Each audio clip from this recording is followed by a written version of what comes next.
बिस्मिल्लाहिर्रहमानिर्रहीम। अस्सलामुअलैकुम नाज़रीन कराम, नई वीडियो में आपको खुश आमदीद कहते हैं।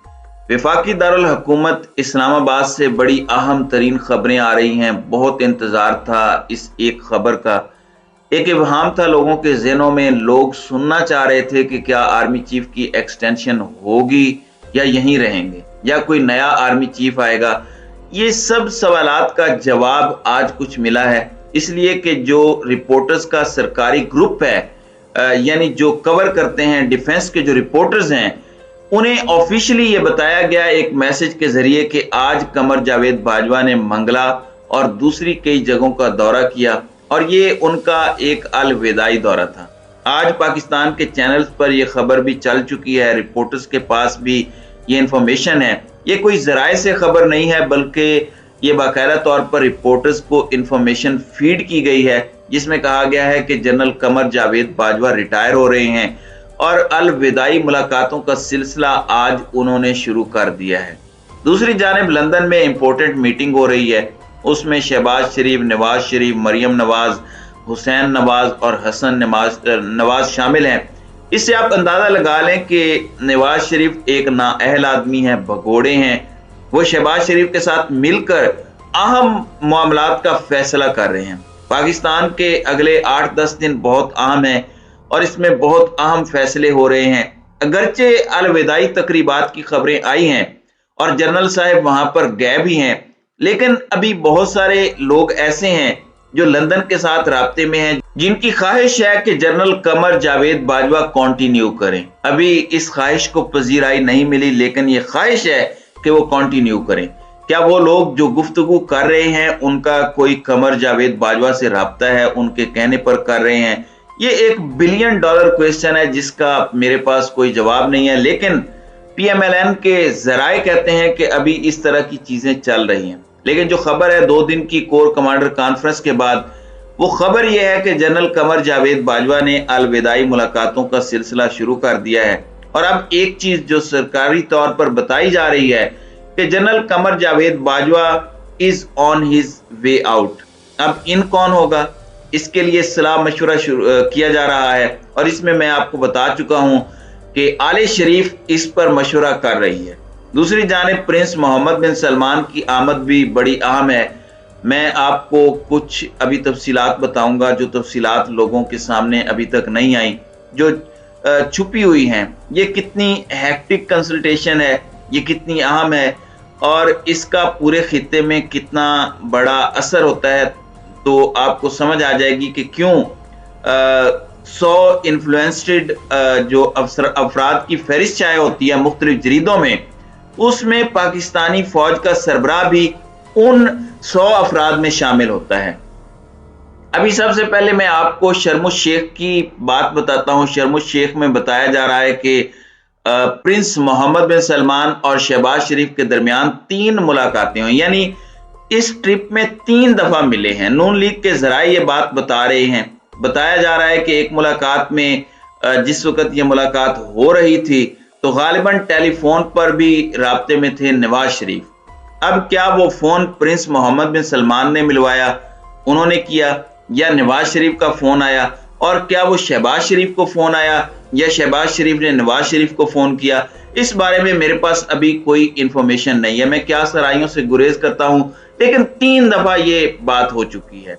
अब मैं ये वाकयात के सीक्वेंस आपको बता रहा हूं। इसके बाद शहबाज शरीफ वहां से चलते हैं। जब वो कतर की तरफ रवाना हुए तो उससे पहले मैंने पिछले व्लॉग में आपको जिक्र भी किया कि ट्वीट किया कि ऑफ टू पाकिस्तान, यानी हम पाकिस्तान जा रहे हैं। लेकिन हुआ क्या, ये फैसला तब्दील, फोन आया और उसके बाद क्या हुआ कि जब वो कतर पहुंचे तो वहां से उन्होंने स्पेशल प्लेन लिया और उसके जरिए वो लंदन चले गए। फिर ये बताया गया कि उन्होंने अपना शेड्यूल तब्दील किया है। जो इंपॉर्टेंट बात मैं आपको बताना चाहता हूं कि कतर में कतरी अमीर से भी शहबाज शरीफ की 2 घंटे की मुलाकात हुई है। ये जराए बता रहे हैं कि इसका बड़ा गहरा ताल्लुक है पाकिस्तान की दाखिली सियासत से, पाकिस्तान के अंदर जो इंपॉर्टेंट तकर्री है उसके हवाले से। उसमें बताया जा रहा है कि एक नाम पर शहबाज शरीफ और नवाज शरीफ अटके हुए हैं कि तकर्री उनकी होनी चाहिए, जबकि दूसरी तरफ शायद ये सोच है कि तकर्री दूसरे साहब की होनी चाहिए।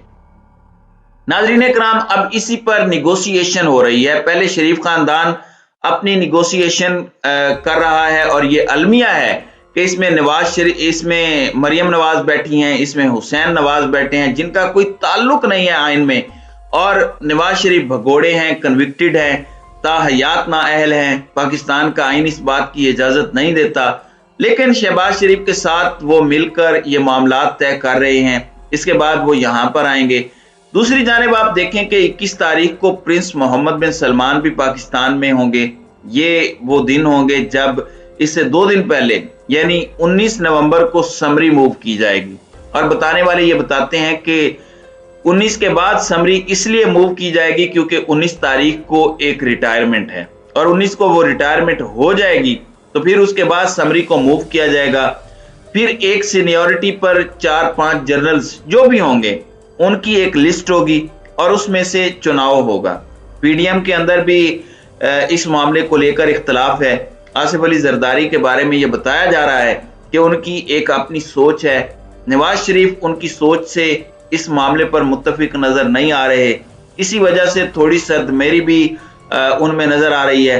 लेकिन एक बात जो मुझे बताई गई है, जो मैं आपके साथ शेयर करना चाहता हूं, वो ये है कि कोई भी पाकिस्तानी फौज का सरबराह बने वो पॉलिटिकल लाइबिलिटीज या जो बैगेज है वो उसको कैरी नहीं करेगा, और ये मामलात बिल्कुल नॉर्मल होंगे। और जो मुसल्लह अफवाज का, हमारी फौज का तरीकाकार है जो आइन के अंदर है कि सियासत में उनकी कोई मुदाखलत नहीं, नया आर्मी चीफ इसी मामले को लेकर आगे चलेगा।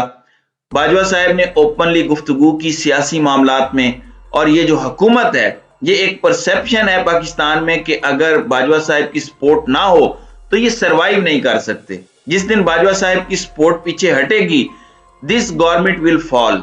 मैं इख्तिताम पर यह दोबारा बता रहा हूं कि अलविदाई मुलाकातों की खबरें हैं, अलविदाई मुलाकातें हो रही हैं और ये ऑफिशियली बताया जा रहा है, लेकिन इसके बावजूद अभी भी बहुत सारे लोग ये कोशिश कर रहे हैं कि किसी तरीके से ये मामलात आगे चलें, और इसकी तौजीहात पेश कर रहे हैं कि हम ये चाहते हैं कि जो इस वक्त पॉलिटिकल क्राइसिस हैं, इसके खात्मे के लिए अगर कोई प्लान बन रहा है, अगर कोई इसके लिए मंसूबा बन रहा है, वो बने, और जो आने वाले सरबराह हैं वो इसको कैरी करें, और ये मुल्क सियासी खलफिशार से बाहर निकले और लोग फिर चल सकें, एक डायरेक्शन मिले इस मुल्क को, और एक ऐसी हुकूमत आए जो अवामी हो, इंतखाबात हों।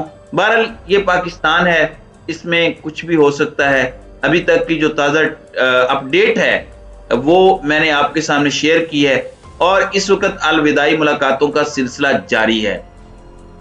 दूसरी जानिब इमरान खान का लॉन्ग मार्च भी जारी है। कल वजीराबाद से उन्होंने खिताब किया, चीफ जस्टिस ऑफ पाकिस्तान को मुखातिब करके उन्होंने कहा कि आप हमारी उम्मीद हैं और तमाम उम्मीदों का मरकज हैं, और 4 मामलात हैं। इमरान खान ने कहा कि मेरी FIR के मामले को देख लें, सवाती साहब पर जो टॉर्चर हुआ उसको देखें, अरशद शरीफ पर जो तशद्दुद हुआ और जिस तरह खबरें आई कि उनको तशद्दुद करके कत्ल किया गया, ये बहुत ही तकलीफ देह है, और इसको चीफ जस्टिस साहब खुद देखें। उन्होंने सवाल उठाया कि अरशद शरीफ की वालिदा को तो पोस्टमार्टम रिपोर्ट जो है वो नहीं मिली, लेकिन एक टीवी एंकर को मिल गई, उन्होंने उसको चलाया, फिर उसके बाद उसको डिलीट भी कर दिया। तो ये किस तरह हो सकता है? अब देखना यह है कि आइंदा आने वाले दिनों में सूरत हाल क्या बनती है। तो नाज़रीन इकराम, आपकी इस वीडियो के हवाले से क्या राय है? अब अपनी राय का इजहार कमेंट सेक्शन में जरूर कीजिएगा।